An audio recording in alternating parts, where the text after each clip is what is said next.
go ahead and send us into 298. All right, yeah, let's talk 298. The main card is Volkanovski versus Topuria. So Blake, what are your takes on the main card? This main card is interesting. Now, we're going to start with, I think, the smallest fight, but I've got something for every one of these 5 fights in the main card here. And there's definitely some fights in the prelims that fans might want to tune in for. Both of the women's fights for this, Miranda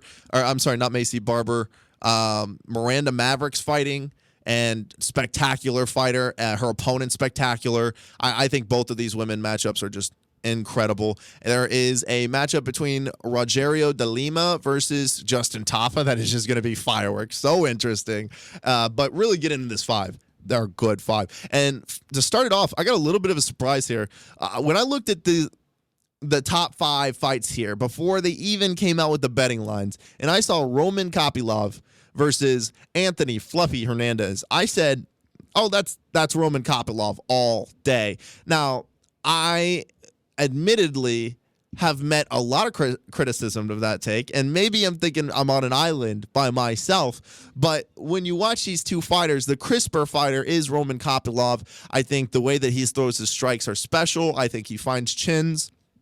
I don't know if Anthony is so refined in his game, but Anthony Fernandez has a thing for taking down a lot of different players and a lot of different fighters, and I think could possibly drown out Kopylov a little bit here, but I'm not going to back off my take here. My take for the very first fight of the night is that Roman Kopylov will beat Anthony Fluffy Hernandez.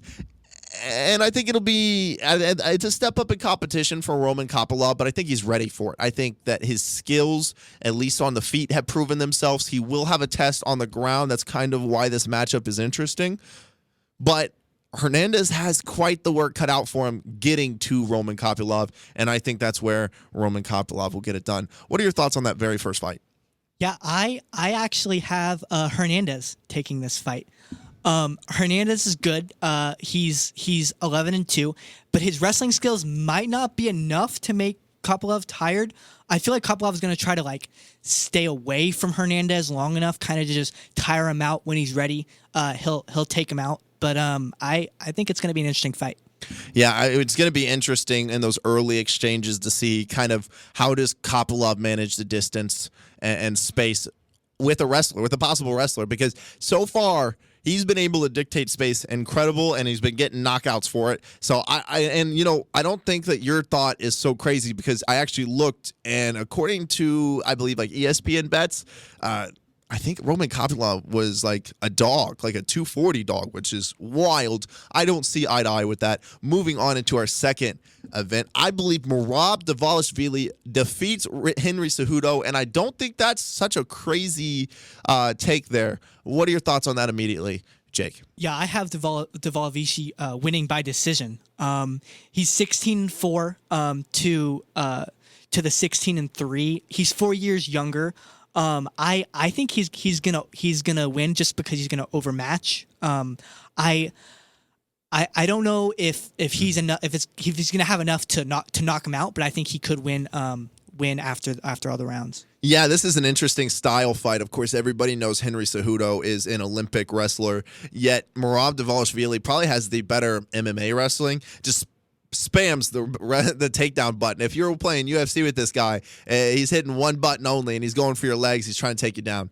And Merab can do it over and over and over again. Gas tank has never really been an issue for Merab, and I think this could be an issue for Henry Cejudo, who is definitely up there in age. It has been a long time since his last win. I believe it's been 4 years. He lost in a matchup versus Sterling, but that just isn't Merab Dvalishvili's path right now. They're not on the same trajectory. In fact, his last wins include Aldo and Peter Yan. Those are big wins, and that just shows his growth, and I don't know that Henry Cejudo has been necessarily showing that growth. I do think this is an interesting style fight.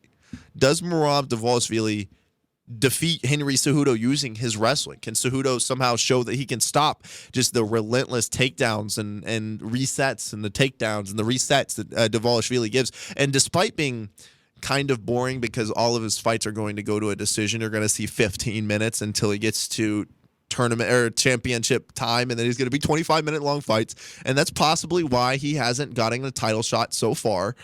But simply put, he's spectacular, and it's kind of impressive what he's able to do. They're heavy effort performances, and I really think that's all Dana White should be asking for there. Henry Cejudo also firing his coach on an UFC embedded video this week, just like a week up before the fight. The week of the fight is quite peculiar to me, and Cejudo seems like he's always trying to grab eyes, so I understand this might not be so effective for him, but when you're doing that so much, I wonder how much your head is in the game. And Dvalishvili his head's in the game.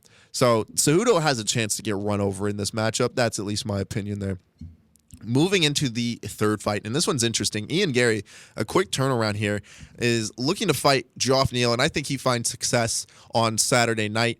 The question really is Geoff Neal going to be somebody different in this fight? Because simply put, I don't think the output that he's put out in previous fights will stand up to Ian Gary's pressure.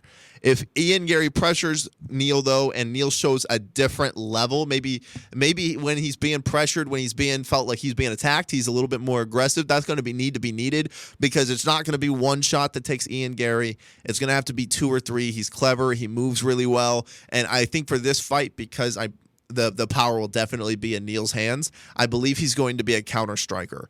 And that could be potentially real problematic for Geoff Neal, who might also be hesitant to fight himself. I think this fight could be potentially boring, really. I think Ian Gary could be playing it safe for at least a round, and I think that Geoff Neal, if he fights anywhere like he usually fights, will be at a slower pace, and that first round will kind of drag by. Now, second and third round, it'll be up to Ian Gary to take risks if that is the case. Do you have any thoughts on that third matchup? Yeah, Neal seems to be really dominant with his 1-2 punch. He has a southpaw stance, which could be an advantage for him. At the same time, though, I feel like Gary could potentially outplay Neal. He has pretty good footwork and range management. So I feel like if Gary can get Neal to punch him, and then he can. If he misses that punch, or if something happens and he finds him in an open stance, I feel like he'll be able to take advantage of that. And because of that, I think that Gary's going to win by decision. All right. With just 1 minute remaining in our time here, I'm going to do a quick run through of the last 2 fights. Robert Whittaker versus Paulo Costa. What Paulo Costa do we get? I think that is the question, because Paulo Costa, when he's shown that he's been ready, which we've not seen in a long time, he is an absolute gladiator, and it will be a showdown, but maybe this looks a little bit more like the Paulo Costa that fought Israel Adesanya, and Robert Whittaker gets a quick win after his knockout. But like I said, that question is for Whittaker as well. A quick knockout in his last fight, trying to get back quickly and start a win streak again, because simply age is not on his side. What is the mileage on Whittaker? Does he have any left? It worries me that he's just KO'd and coming into a fight with Paulo Costa, who is a heavy puncher. It does concern me.